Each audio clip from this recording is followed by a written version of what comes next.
Lulu mall parking ಸ್ಥಳದಲ್ಲಿ ಸರತಿ ಸಾಲಿನ ವಿಚಾರಕ್ಕೆ ಗಲಾಟೆ. ವ್ಯಕ್ತಿಯ ಜೇಬಿನಲ್ಲಿ ಪತ್ತೆಯಾದ ಬಂದೂಕು.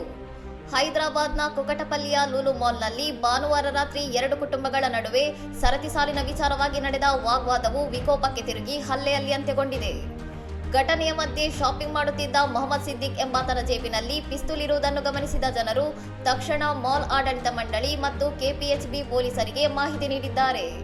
ಸ್ಥಳಕ್ಕೆ ಆಗಮಿಸಿದ ಪೊಲೀಸರು ಸಿದ್ದಿಕ್ನನ್ನು ವಶಕ್ಕೆ ಪಡೆದು ಶೋಧಿಸಿದಾಗ 12 ಸುತ್ತು ಗುಂಡುಗಳನ್ನು ಹೊಂದಿದ್ದ ಪಿಸ್ತೂಲ್ ಪತ್ತೆಯಾಗಿದೆ.